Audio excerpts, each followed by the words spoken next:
saloons to graveyards where evil sleeps, they walk amongst secrets they keep. Nightmare hunters with souls ablaze, cleaning up this town through the dark haze.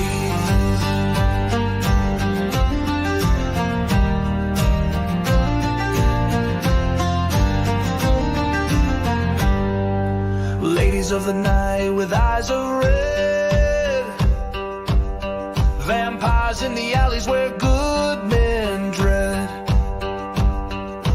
wolfmen howling beneath the pale moon, but justice is coming and coming soon. From saloons to graveyards where evil sleeps, they walk among us, they keep.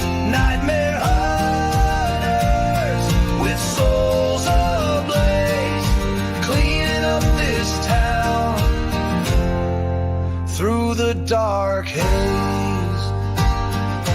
Cryptids themselves, yet they stand tall against the darkness, answering the call for every lost soul, every whispered prayer. They fight for the light in the midnight air.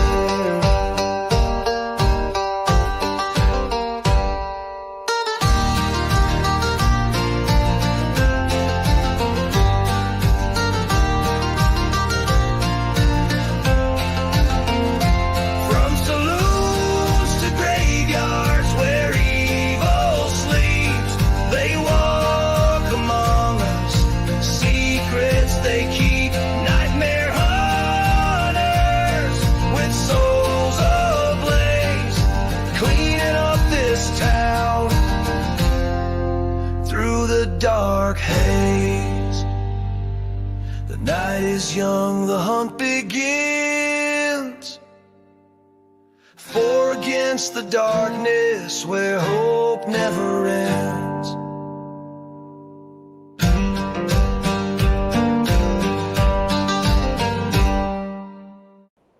Good evening, folks. Thank y'all for joining us on another edition of the Nightmare Hunters presents Monday Mayhem.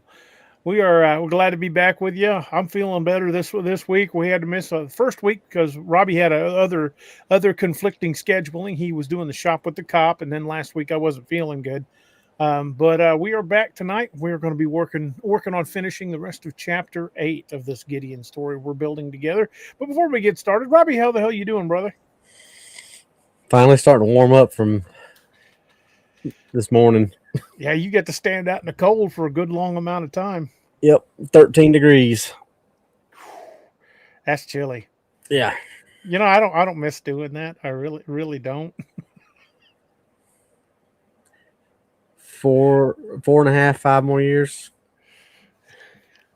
I feel for you, brother. I did plenty of my share of that, and I don't look forward to do. I'm glad I don't have to do it no more. But at least you're here with us, and you're someplace warm, and hopefully got something that'll warm the soul that you're sipping on. And we're gonna be picking right back up. But before we do, hey, give us the latest about your newest book. It's doing really well.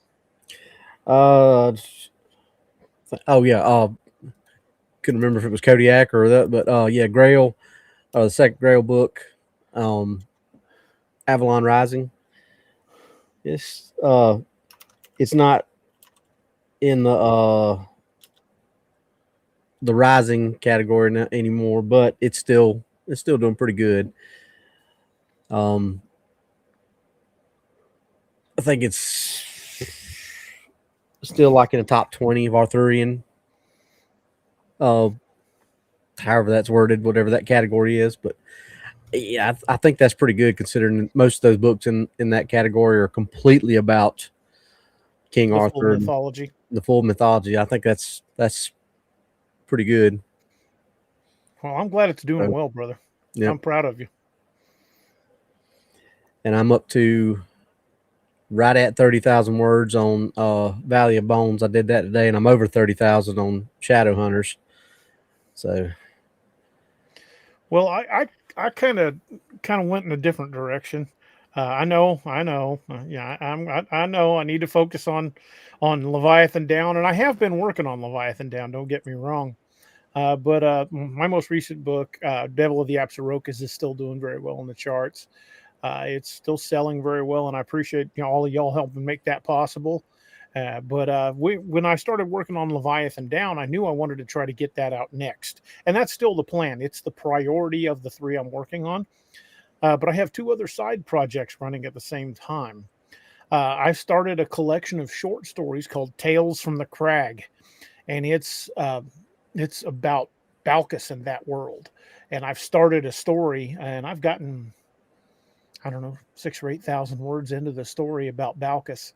It's a whole different story, completely separate. It happens after Heart of Iron.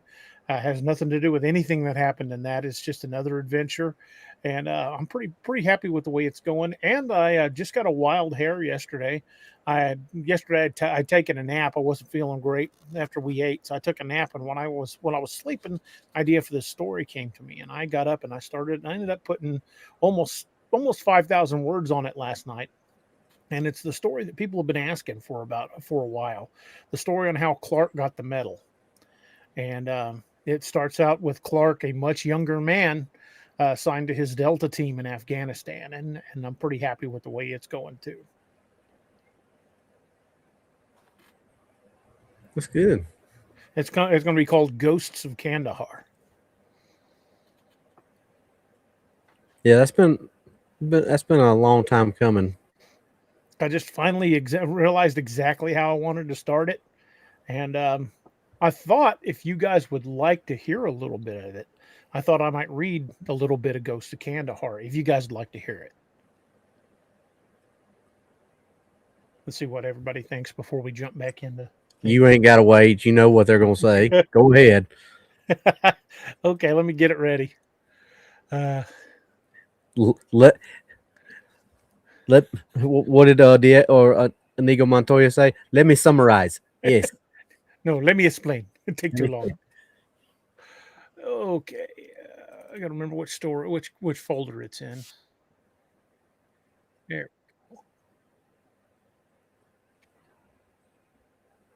All right. I'll probably just read the first chapter. See what you guys think. Just starts out chapter 1, Operation Mountain Resolve. In death as in life, we stand together. Always a family, always a team. The brotherhood never dies. Marcus Luttrell. 12 October 2016, 15:30 hours local. Forward operating base Warhorse, Kandahar Province, Afghanistan. Daniel Clark lay back on his bunk inside. They'd been running and gunning all day, and this was his first break since dawn. His unit, affectionately called Team Shadow, was officially designated as 1st Special Operations Detachment Delta, Bravo Squadron, Troop 1, Team Charlie, but everyone simply knew them as the Shadow Team for their ability to slip in and out of places without being detected. On paper, they were tasked with finding and eliminating high-value threats in the province.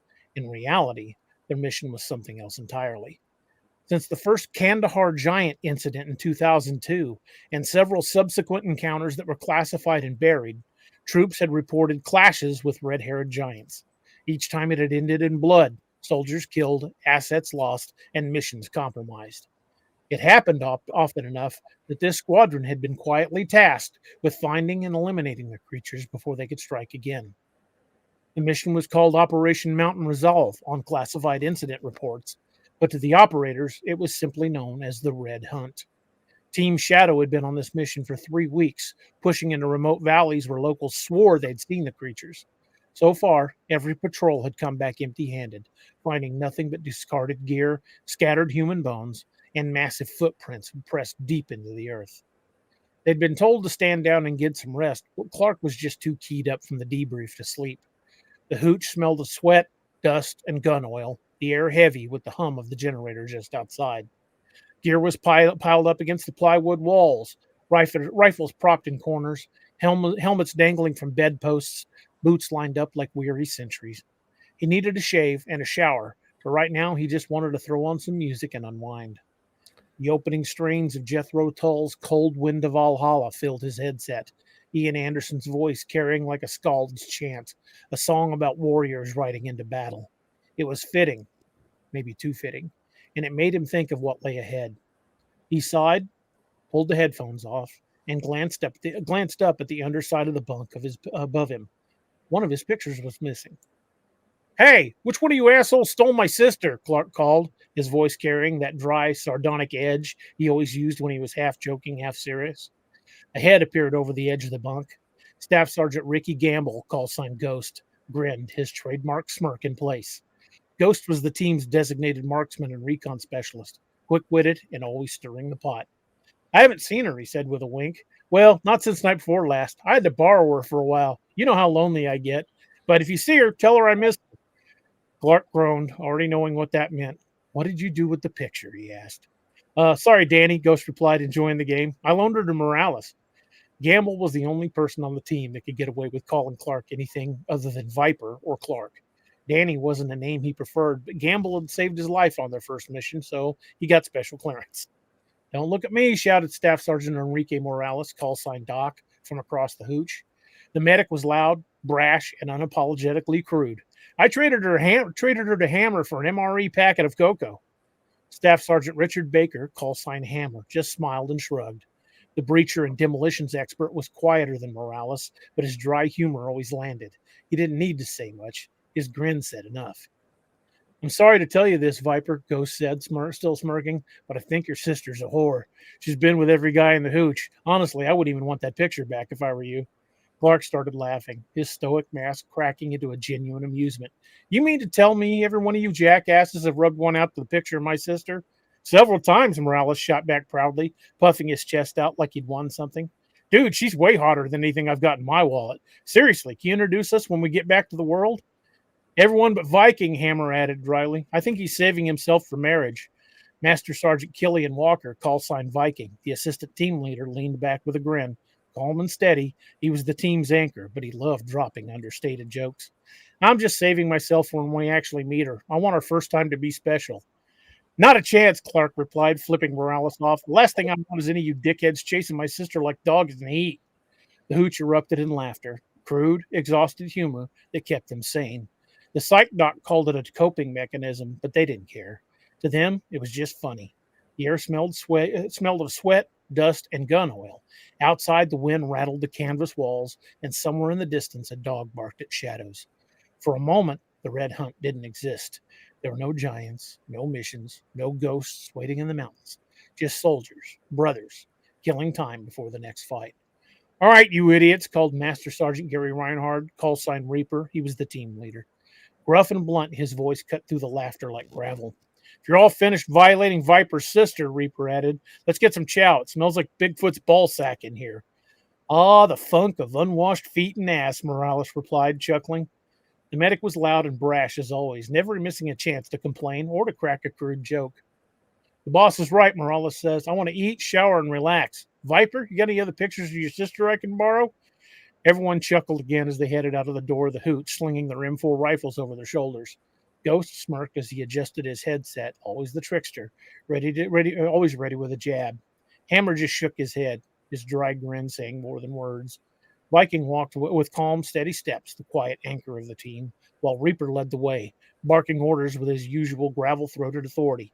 Morales kept up his running commentary, loud and crude as ever. Clark was the newest member of the team, rotating in from a different squadron that was returning to the States. He had been with Team Shadow just over a year now, but that didn't stop the good-natured harassment whenever they could get away with it. He took it in stride, stoic and sardonic, knowing it was their way of saying he belonged. In the field, he had already proved himself on numerous missions, a cool hand under fire, rock steady in dangerous situations. That's why they trusted him, even if they teased him mercilessly. The chow hall was little more than a plywood shack with a few long tables and constant smell of powdered eggs and burnt coffee. And you guys in the military know exactly what I'm talking about. The fluorescent lights buzzed overhead, casting everything in a pale, sickly glow. Soldiers shuffled in and out, trays clattering, boots thudding against the floor. Team Shadow filed in together, Rifles slung, sweat and dust still clinging to them. Jesus, it smells worse in here than in the fucking hooch, Morales muttered, wrinkling his nose as he grabbed a tray. At least in the hooch, it's our funk. This is everybody's funk. Ghost smirked, sliding in behind him. Quit whining, Doc, chided Ghost. You'll eat it anyway. You always do. Hell yeah, I will, Morales shot back, piling food on his tray. I'm starving. I'd eat Bigfoot's ball sack if they served it with enough Tabasco sauce. Hammer shook his head, his dry grin flashing. Don't tempt the cooks, he replied. They'll find a way. Viking moved with calm precision, setting his tray down neatly before sitting. He always seemed composed, even in the chaos. If they did, Morales had asked for seconds, Viking said, shaking his head. Clark dropped into a seat, still chuckling at the banter. He was the newest member of the team, but nights like this reminded him that he belonged. The teasing, the insults, the laughter, it was their way of saying he was one of them. Reaper sat at the head of the table, his gravel-throated voice cutting through the noise. Eat fast, boys. We need to clean weapons and top out our ammo and gear. Weapons check at 1700. We've got another patrol tomorrow, but we're hopping a bird out before sunset. We're heading for cop banning. Intel says the locals are spooked again. Different valley, same stories. The table went quiet for a beat, the weight of the words hanging in the air. Everyone knew what same stories meant. Footprints, bones, whispers of giants. Then Morales broke the silence, grinning as he shoveled food into his mouth. Well, if we're going to die tomorrow, Morales said, winking at Clark, at least let me have another night with Viper's sister before we go. The table erupted in laughter again, the tension broken. For a moment, the Red Hunt was just a rumor, and they were just soldiers sharing bad chow and worse jokes in a plywood shack halfway around the world. Clark glanced around the table, taking it all in. These men were his brothers, and he'd lay down his life to protect them. 30 minutes later, Clark was standing next to his bunk with a towel wrapped around his waist, drying his close-cropped hair with another. Round his neck was his dog tags and a Thor's hammer that they all wore. You earned the medallion after your first combat deployment with Team Shadow, and they all promised that if they ever fell in battle, they'd meet again in Valhalla. And that's where I'm going to stop. That's not quite all of chapter 1, but I think that's a good place to stop. And if you guys remember reading Codename Wild Hunt, Death and Outlaw Pass, Ricky Gamble is the guy he met in Valhalla. That used to be part of his team. So yes, that's a direct throwback to that line in Outlaw Pass. So what do you guys think? Robbie, what do you think? You ain't got to ask me. You know I like it.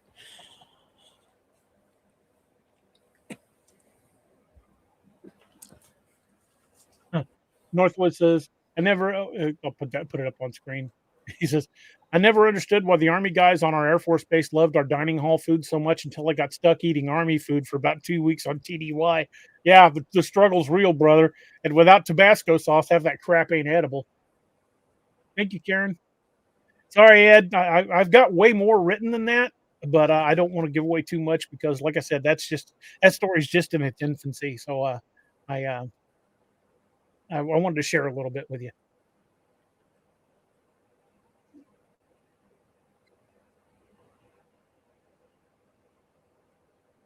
Look and see if I missed any comments. Scotch oysters. K. Bowers, Tabasco does help because it basically kills everything but the flavor of the Tabasco. That's why Tabasco got put on everything, and probably why I still hate Tabasco. Yeah, Ed Peaks is nothing like those runny green eggs. Yeah, the struggle's real, brother.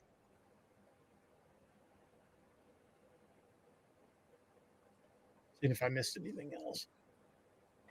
Well, it seems like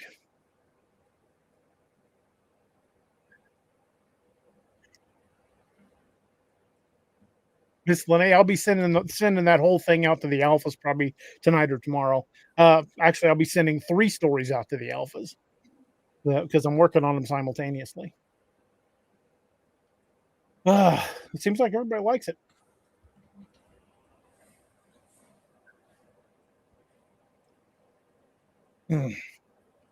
So, how about we go back and how much of it should we go back and read of chapter 8? because that was where we ended. Uh, Probably just read chapter 8. It's only, yeah. I want to say like 5 pages, maybe a little longer. Now 7 pages.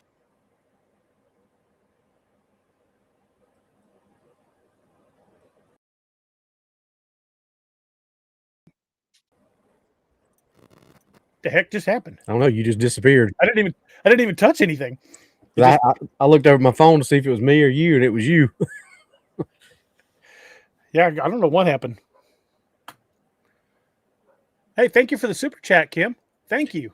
Oh, and Larry, while you were reading that, Larry Sharp gave us a super chat too. I thanked him, but just to make sure that thank you, he Larry. hears it. I was looking back to see if I could find it, put it up on screen. Thank you for the super chat, Kim. I don't see the other one. I'm scrolling. It was back when you first started reading. It's buried in the chat somewhere. I can't find it. But you said it was Larry? Yeah, Larry Sharp. And I thanked him in the chat too. Just all right. Well, thank you, Larry. I'm sorry I can't find that to put up there. I wanted to make sure I remembered it, and I didn't want to interrupt you while you were reading either. So,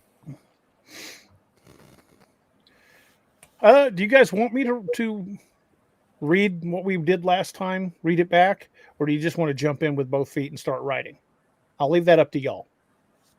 We can do the recap, or we can skip it this time since I already kind of read something else. I'll leave that up to y'all.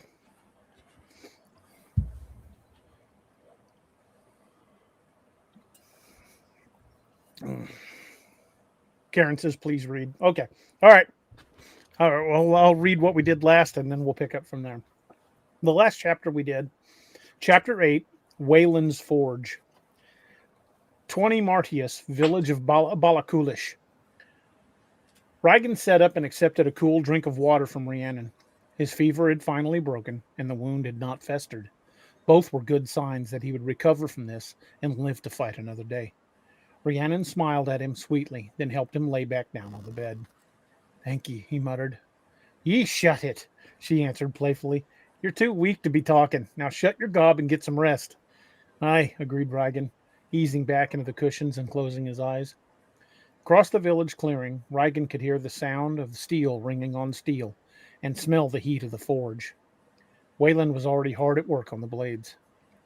Is he dead? Asked Cormac as he stuck his head in the hut. Not quite, replied Rhiannon. Sawed off, you dafty, spat Rigan. I've still enough strength to put you down, you big ox. Cormac began laughing heartily. Aye, he's alive, Cormac said, wiping his eyes with the backs of his hands. Glad you survived, old friend. Looks like we'll need you afore this is o'er. He's in no shape for fighting, replied Rhiannon. Not for a spell. He's got a fair bit of healing yet to do. How's the progress on the swords? Asked Rigan, trying to set up. Sit still, you idiot, admonished Rhiannon. You'll rip.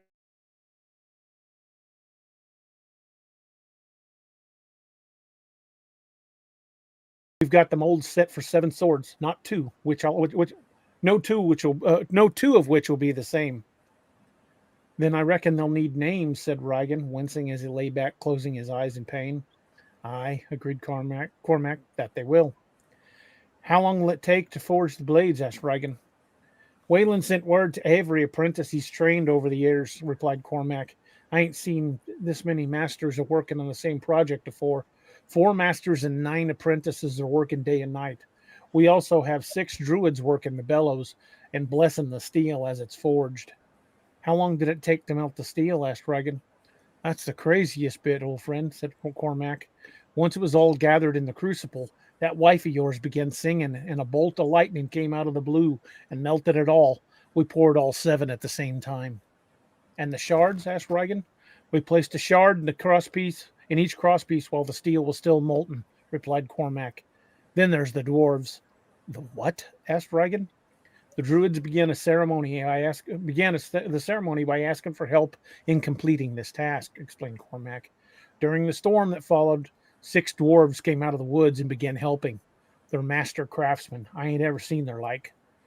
Rigan looked at Rhiannon and she smiled. Don't look at me, she said. I hadn't anything to do with it. Then where did they come from? Asked Rigan.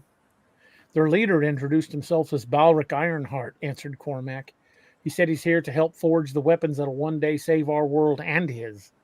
I ain't never heard of a place called Valgard. Do you think it's near where the Northmen came from? I ain't ever heard of it either, replied Regan. We must thank these strangers. No thanks are needed, lad, a gruff voice called from behind Cormac. They all looked up to see a powerfully built dwarf standing just outside the doorway. Please come in, said Rhiannon. Thank ye, said the dwarf. I'm Barak Ironheart, a clan Ironheart. We came here to help. And we appreciate it, said Rhiannon. How can we ever repay you? No thanks are needed, girl dear, said Balric. I hear tell one of you called Regan is hurt. I brought some healing herbs that should help. He removed a pouch from his belt and handed it to Rhiannon. She opened it and removed several dried petals of a red flower. What's this? She asked. We call it the king's blood flower, replied Balric. There's an old poem that goes with it. It goes like this. Blood red are the flowers of the deep. Round tombs of great kings do they creep. When ground with a poultice applied, soothes breathing and fevers subside. When steeped as a tea from a bud, stops poison and purifies blood. When crushed and packed in a bleed, aids clotting and healing with speed. If chewed and held under the tongue, relieves pain and cures miner's lung. Thank you, said Rhiannon. How do we use it? Make it into a poultice, explained Balric, and pack it in the wound. It'll heal quick. Rhiannon began working on the remedy while Balric took a seat close to where Regan lay. Once you're on the mend, said Balric, we should talk. Aye, agreed Regan. I'm looking forward to it. Balric nodded, then stuck out his hand. Regan took it, and they clasped forearms like warriors. Rest well, said Balric. With that, the gruff old dwarf stood and walked out the door without further preamble. Once he was gone, Cormac looked over at Regan and smiled. If I hadn't seen it with me own een, said Cormac, I never would have believed it. But that dwarf is stronger than any warrior I've ever met. He lifted an anvil with one hand and moved it to give himself more room to work. Regan's eyes opened wide. Ye saw it yourself? Asked Regan. Aye, clear as day, Cormac assured him. They might be dwarves, but the lot of them are strong warriors. Here's hoping they stick around for the fight. Rhiannon began applying the poultice, and Regan winced as she touched the wound. But after just a few seconds, he felt the pain begin to subside. That stuff works a miracle, said Regan. The pain's almost gone. I wish we could plant this and get it to grow roots, said Rhiannon, but there's only petals and no root to it. Pity, said Cormac. We might need all of it before this is over. Rhiannon took a pinch of a petal and crushed it into a cup of hot water, then let it steep. After a few minutes, she gave it to Regan. Drink this, me love, she said. It'll help you heal and sleep. Regan did as he was instructed, and then found himself growing weary. It wasn't long before he drifted off into a deep sleep. Rest well, whispered Rhiannon. The next morning, Regan woke and his pain was gone. The wound wasn't fully closed, but it was healing quickly. There was no sign of blood poisoning, and the pus had stopped draining. He only had a slight twinge of pain if he turned too much. He winced when he got out of bed and then reached for his clothes. I spelled clothes wrong. The things you spot.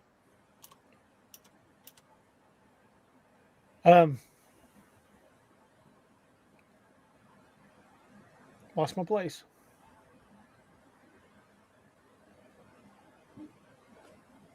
He was getting up and putting his clothes on.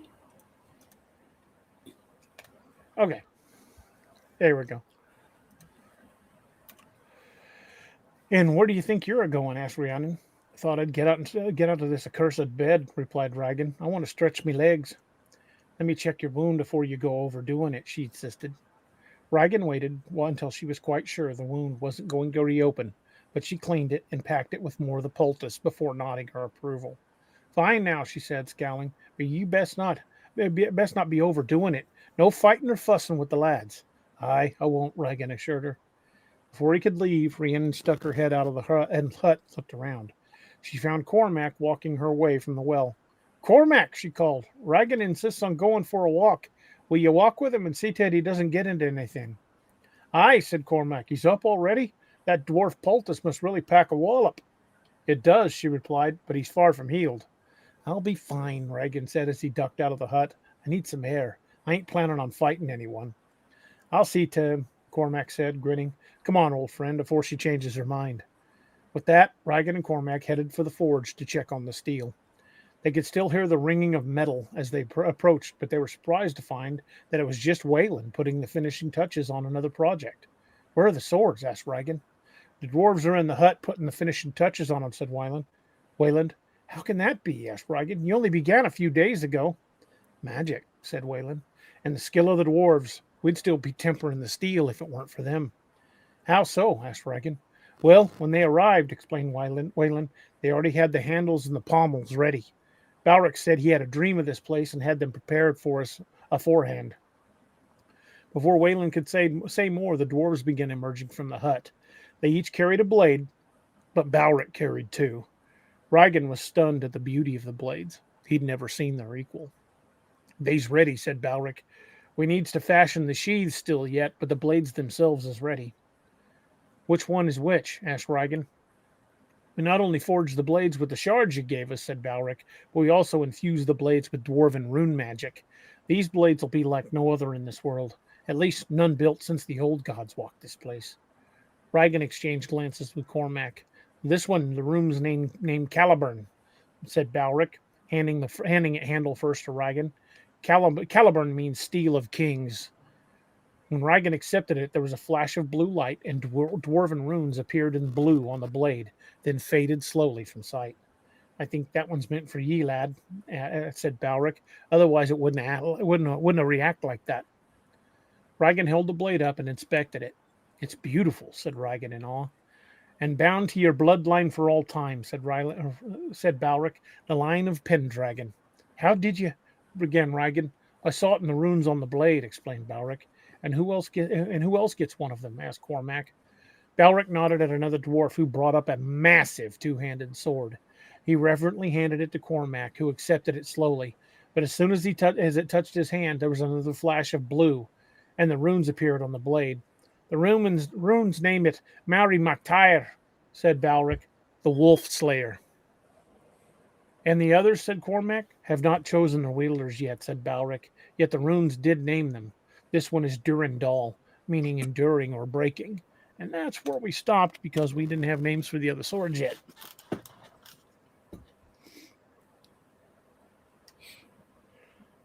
me bring the screen up. I had a couple of people send me names suggestions for the swords, but I can't remember who it was, so I can't look them up. I can't remember who sent them. And I apologize, folks, for not being able to remember. You have no idea how many messages I get a day. So it's somewhere buried in all my messages, but I can't remember for the life of me who it was that sent them. So if you got suggestions for the, what is that other 4 swords? Yep. Well, we could use some of the mythic swords of Europe, like Joyous, the sword of Charlemagne.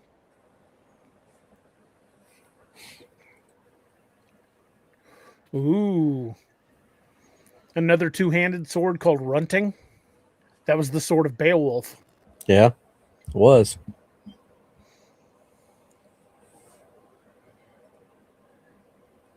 I can't remember what Hrunting means. If I remember correctly, it was Hrunting. I think that's how it's spelled. But I don't remember what that meant. I shall consult the Googles. Alrighty, I'll let you look that up.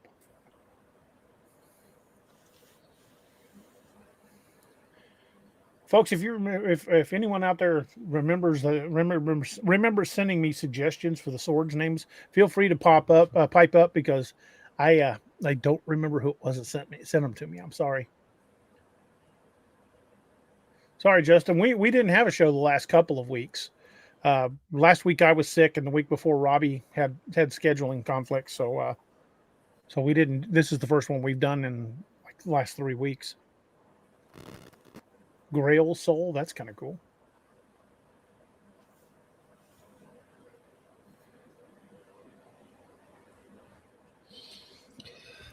All right, you ready? Yeah. It says Hrunting is the name of the famous ancient sword given to the hero Beowulf by Unferth, in the Old English epic-born Beowulf. Its name likely means hunting, symbolizing a warrior's duty. and was known for never failing its user until it met its match against Grendel's mother, failing Beowulf in that crucial underwater battle. It represents warriors' bonds, masculinity, and the limitations of even legendary weapons.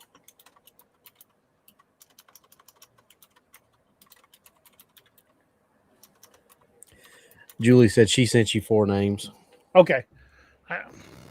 Let me look those up, Julie.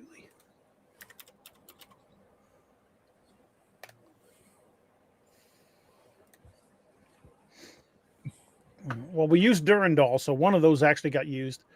Joyeuse, that was Charlemagne's sword. Graham means wrath.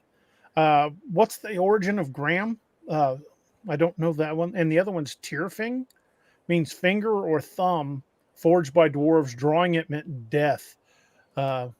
Believed to be cursed, became Odin's sword. I don't think we'll use that one if it was Odin's. He might not but we'll like definitely. that. What's that?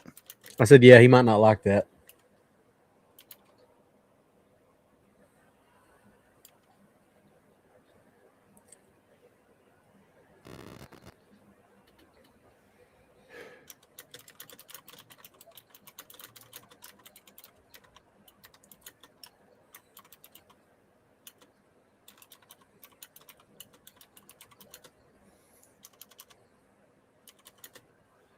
Let me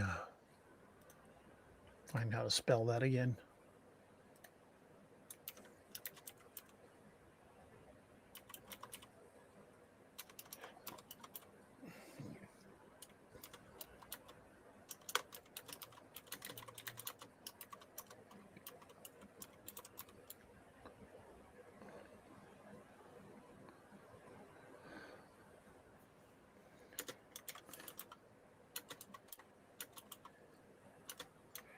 Have you found Graham?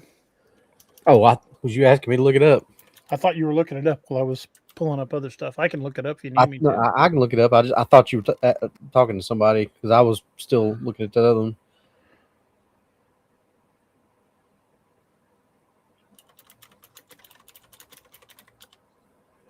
How's it spelled?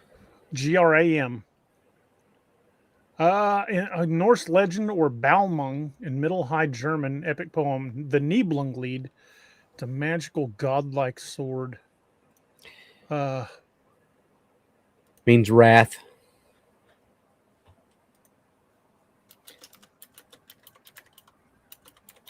And it's actually spelled Gramr. In the old German. Mm-hmm. Okay, so 1, 2, 3, 4, 5, 6. We need one more.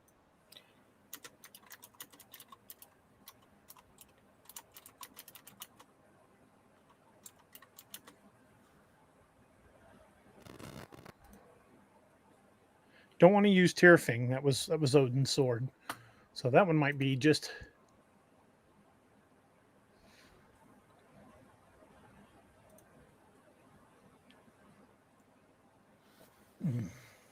Hey, Jessica. Here. Yeah, we need one more. Oh, let's see.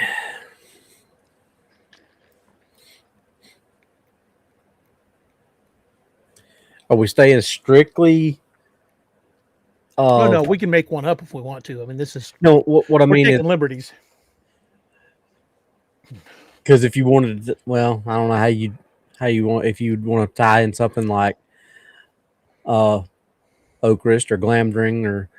No, I don't necessarily want to tie in Middle Earth.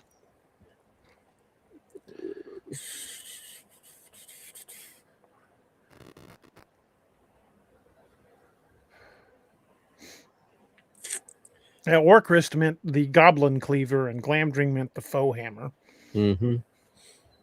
which are cool names, but I do think Tolkien actually got those from Norse mythology. He was a professor of Norse studies.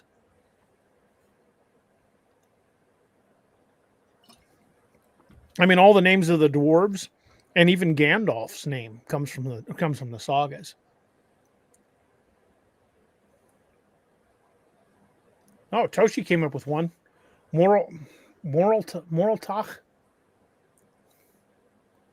which means great fury. What Arlen? What does Arendacht mean?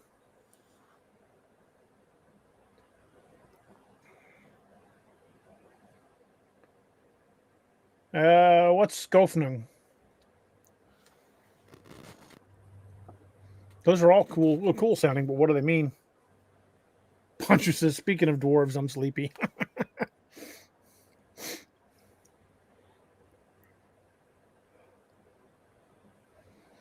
Hmm.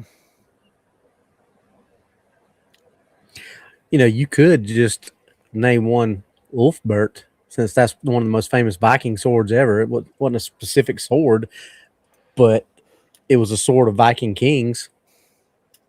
The Ulfbert, you know. Yeah.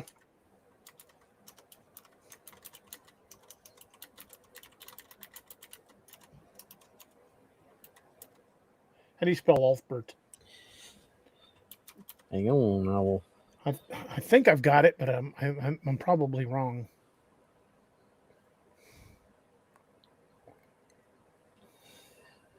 All right, it is Ulfbert.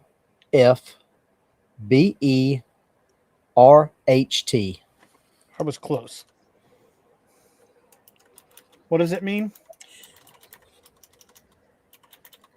Wolfblade?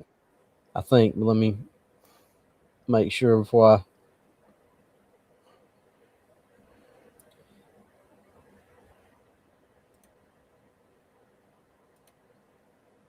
Bright Wolf or Shining Bear, depending on who. So I would say for us, let's use Bright Wolf because it says depending on where you're at, it could mean one or the other. So I would say Bright Wolf would be the best one for us.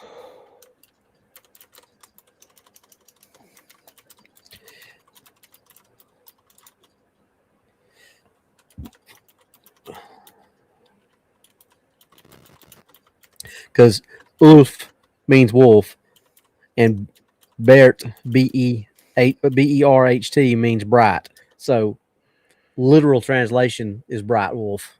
Okay. All right, we'll go with that.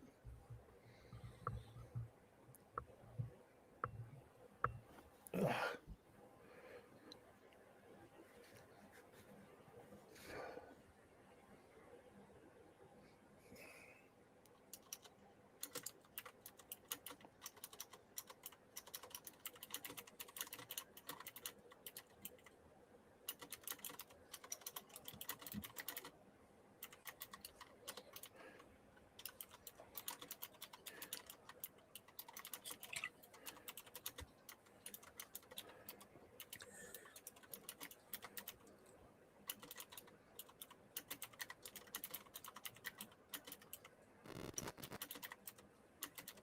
Know instead of now.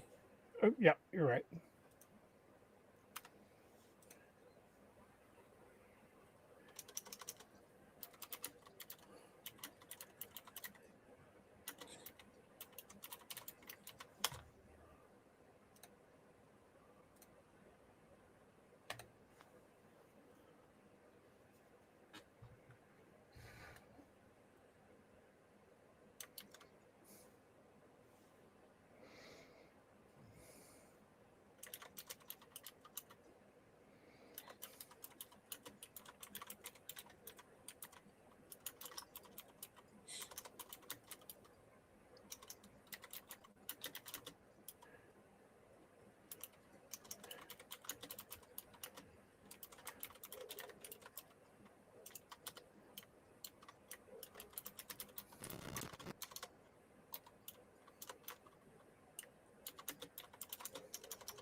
because they wouldn't know that the ninth rode out.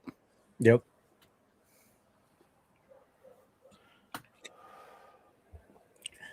I darn near forgot it myself till I was watching you write that. I'm like, oh, they're not even there.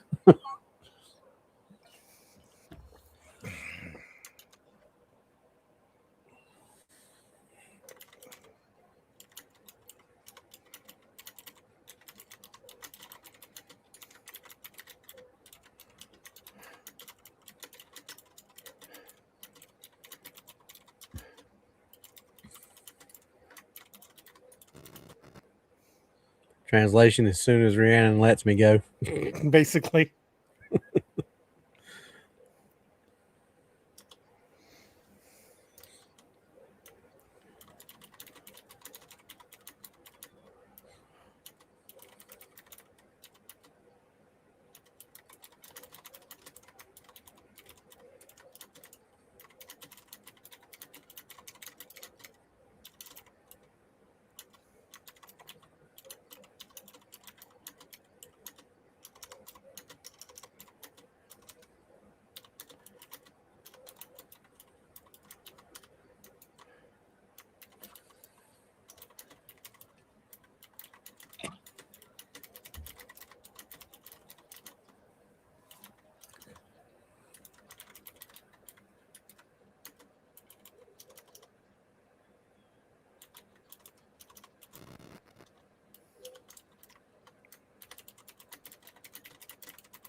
That's the word I'm looking for. Not handshakes, because it wasn't a handshake. They gripped forearms.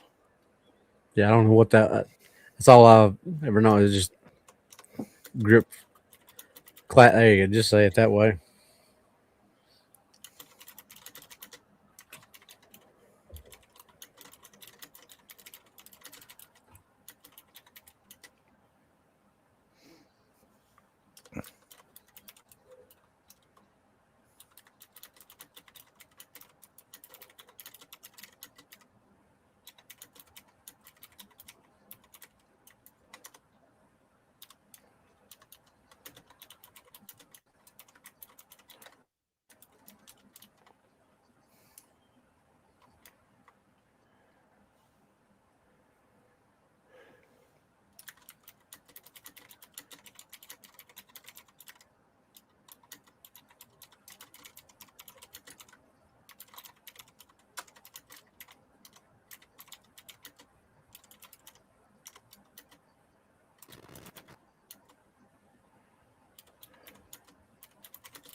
Nick says, quick question. Will you be using what someone said in the Apex Predator books about Excalibur? Refresh my memory. What did I say? That's been several books ago. I was just about to. I was typing that out to ask him while you were. Yeah, gotta make the sheaths out of Kydex. No, that was Kay Bowers was asking me if Kydex would be a good platform for a chest rig. That's where that came from. Oh, I thought you were talking about making the sheaths for the swords out of Kydex. Like, No, that'd be funny. He asked me if that would be a good. That was just a answer to his question.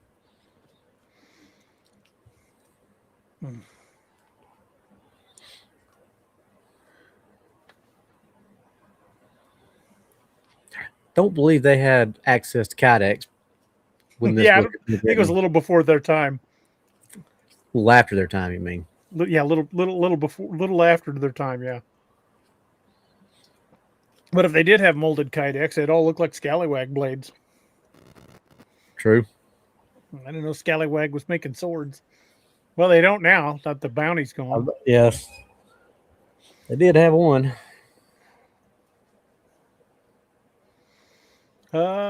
I still can't recall what he meant. I think I remember mentioning it in one of the books. But see, when I start writing the next book in a series, I always go back and read the other book, the last book before it, to get. And Gideon said it, huh? Now I'm really curious what the heck it was. Do you remember which book it was? I honestly do not remember. I mean, I'm sure there was, but I don't remember. I mean, we've talked about Durandal and Nick, if you can tell me which book it was in, I can look it up real quick. You said it was an Apex Predator? Narrows it down to about what, 7 books? 5. 5. The third one. The third one. Okay. So it was a Hunter's Moon. Okay. Give me just a second. I can do, once I get it opened, I can do a quick document search just by searching for the word Excalibur. If this thing will ever open.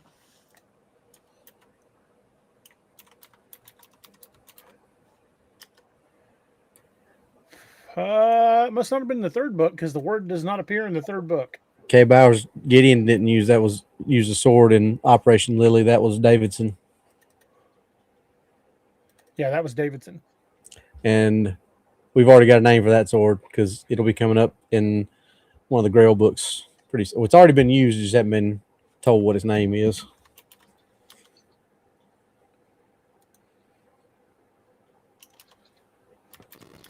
He said Blood Moon. It was in Blood Moon? That's what he said. I found a reference to Excalibur in Horned Moon.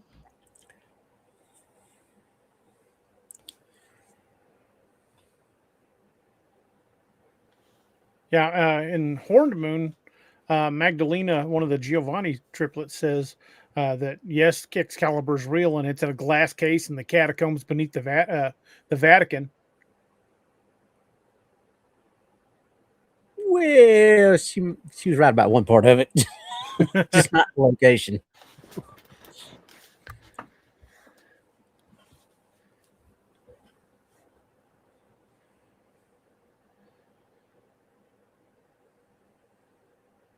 Let me look and see if we see what reference there is in Blood Moon.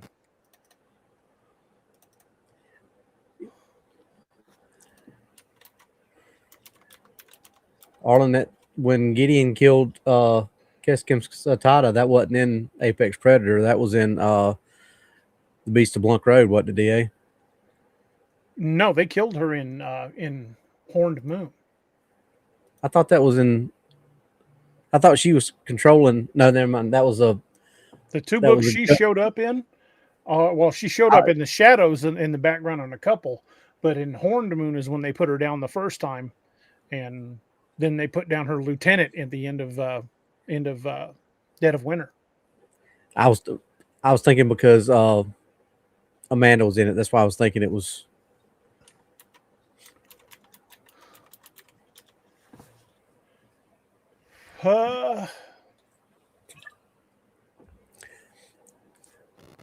But he didn't use a sword anyway, though. He used the Spear of Destiny, right? Yeah, and the Sword of Anubis. Because this is Gideon says the Sword of Anubis. How are we supposed to get something like that? Demanded Matthias. What do you want me to do? Break into the British Museum of Antiquities? The Sword of Anubis, said Gideon. What? Asked Marcus. Sword of Anubis, repeated Gideon. That might just do the trick, especially since it was the Egyptian god of death. I think I know where we can get our hands on it. It's in the British Museum. Is it in the? It's in the British Museum, said Marcus. Wrong, said Gideon. That's a fake. It can't be, said Marcus. It was authenticated by the Vatican's team of archaeological experts. That's convenient, said Gideon, considering it was the Vatican who made it. What? Asked Marcus. How's that possible? At what time, said Gideon, the Vatican was obsessed with recovering and cataloging artifacts that were connected to the gods. Why? Asked Marcus. Because they wanted to control access to items that proved other religions were real, said Magdalena. It's simple damage control. When you want to push the story that you're the only your religion is correct, you can't have anything out there that can dispute that claim. Exactly, said Gideon. It's like the legends surrounding King Arthur, said Magdalena. The early church tried to suppress it. When they found out that they couldn't, they put their own version of it into print where Arthur was a Christian and Excalibur was forged by God. What are you saying? Asked Jason. Arthur was real? He most certainly was, said Magdalena, although he was Celtic, not Christian. The sword was originally called Caliburn, but it was changed to Excalibur in the church's retelling because it sounded less Celtic. Excalibur is real? Asked Graeagle. Quite real, said Magdalena. It's in a glass case in the catacombs beneath the Vatican. The Celtic god Dagda isn't fond of Christians, so anyone who touches the sword is usually struck dead. Thus, the glass case. It was a gift to the Pendragon line from Dagda. In fact, the name Pendragon is of Celtic origin. Caliburn was the sword of kings, and the Pendragons were destined to rule. So what happened to the line of Pendragon? Asked Sarah. Arthur had no legitimate heirs, said Magdalena, at least none so far as we know. The church took over before one could be found and placed on the throne. The arrival of Christianity effectively ended the line of Pendragon. Maybe we should get Excalibur too, said Micah, grinning. If I had that sword, I could be king of England. No, said Magdalena, you'd be dead. You're not Celtic, nor of the line of Pendragon. So she's suggesting they know where it's at, but they are incorrect when they think it's the real sword in the basement of the Vatican.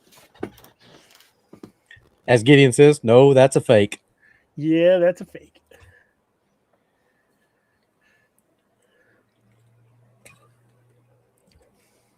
But that's what they would think that they knew that and think that's right, depending or considering where they work and who they work for.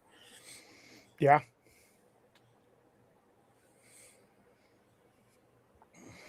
Okay. Well, we know there are mentions of Excalibur in the other books. Which just there's also more recently in Robbie's books.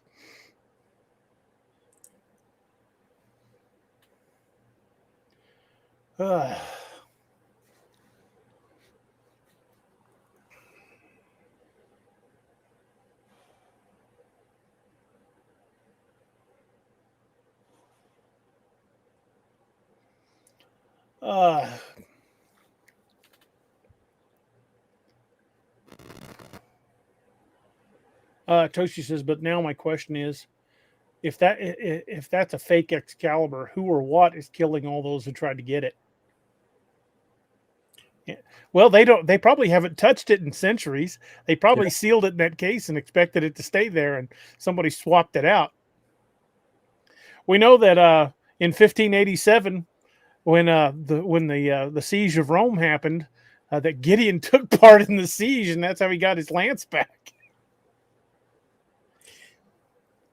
But as according to how it is in our books, that's a fake inside there because Excalibur never went back to it. It was kept. Bedivere kept it. He never, because he didn't trust anybody to make sure. So that's why he took it and they hid it under. Yeah, either that or the one they found, the Catholic Church found. No one was brave enough to test and see if it'd knock them dead, and they just picked it up with like clamps and then set it in a case. Like, touch it and that thing will kill you. Yep. And I would think that's probably, we could really get into writing a whole, backstory of that too. That story was put out there so nobody would they would think they had the real one, and nobody would actually go looking and checking into it, especially if they thought they was going to die if they touched it. So that could just be a cover story to keep people away from it. Could be. And to keep it safe and hidden, and Bedivere kept it. He just let that stay there because he knew he had the real Excalibur under Burr Castle, under his guard, with people from his line, and he knew it was safe and protected at that point, and it didn't show back up until Arthur needed it.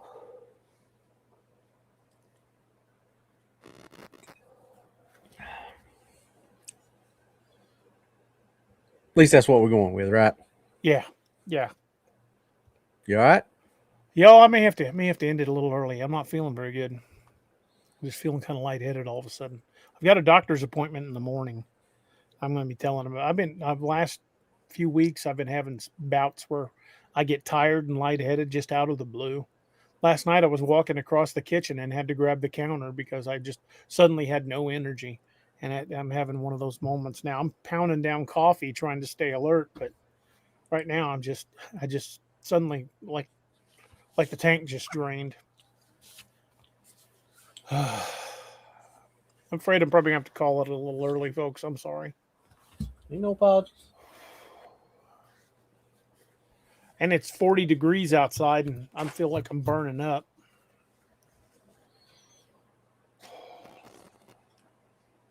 Hey, Wyatt. Yeah, folks, I'm afraid this is probably where I'm going to have to stop.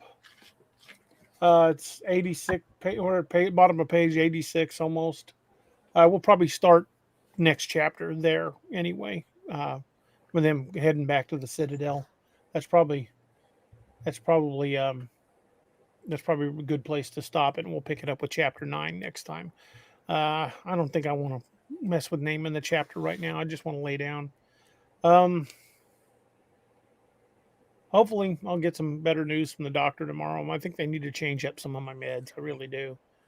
But I think I'm gonna wind it down and call it a night. Again, sorry folks, sorry about that. Let's go ahead and get ready to shut her down. I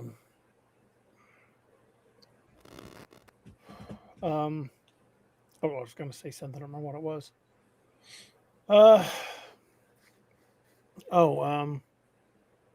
Yeah. Don't forget to check out our affiliates before we go too far. Check out the good folks over at Dark Angel Medical. Don't forget to use discount code Cryptid20. Check out the good folks at Scallywag Tactical and use the discount code DA Roberts 10, and that's darkangelmedical.com and scallywagtactical.com. And check out the good folks over at sigwoarms.com. Fantastic group of guys, and they use the discount code Bigfoot5 on all of your needs there, and let them know we sent you. Again, folks, I'm sorry. Don't forget about the 22-a-day foundation. Let's, especially with this holiday season, let's keep all our veterans and first responders in our hearts and in our prayers. And prayers for anybody out there who might need it. I know there's a lot of folks going through a lot of things right now, and especially with the holiday season, it's rough on a lot of folks. So folks, let's just all kind of lift each other up in prayer, because I know we could all use it. And Lord knows I certainly appreciate the prayers y'all have sent my way. I was going to say something else. I completely lost it.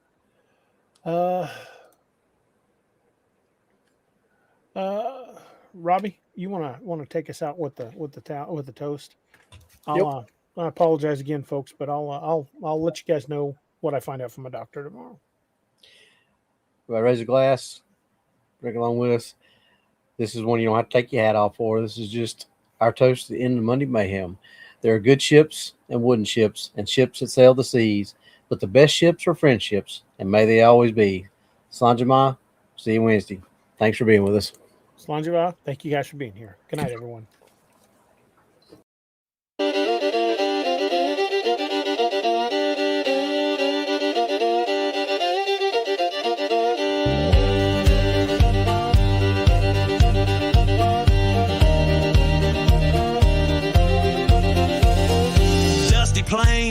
winds are howling, saloon doors swinging, shadows growling. Three lawmen stand tough as rawhide. Yeah, Doc DA, nothing can abide. Whiskey shots and poker faces, staring down the darkest spaces. In this town where legends roam, these boys bring justice, sending evil home. Cryptid lawmen, wild and free, hunting monsters for all to see. With silver bullets and grit of steel, they fight the darkness, make the demons squeal. From dusty canyons to moonlit plains, justice rides with wind and rains. Cryptid lawmen, a fearsome sight, standing tall against the endless night.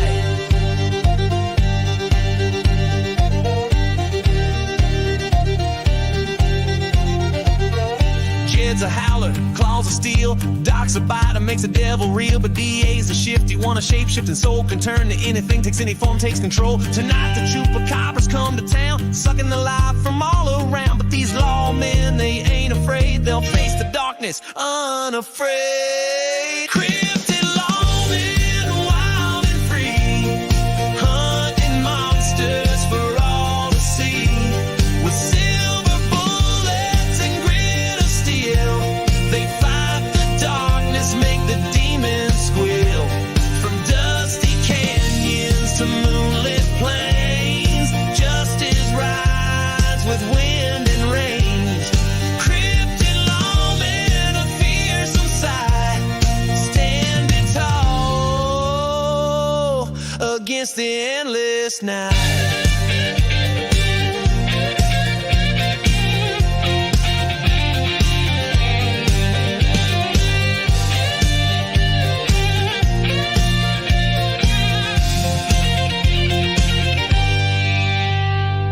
Full moon rises, bat wings flap, the air grows cold, a chill and trap. But these lawmen, they're ready to fight underneath the pale moonlight. Jed and Doc transform with a howl. DA shifts, becomes a night owl. Together they stand, a force so strong against the evil right in the wrong. Cryptid lawmen, wild and free, hunting monsters for all to see. With silver bullets and grit of steel, they fight the darkness, make the demons squeal. From dusty canyons to moonlit plains, justice rides with wind and rains. Cryptid lawmen, a fearsome sight, standing tall against the endless night.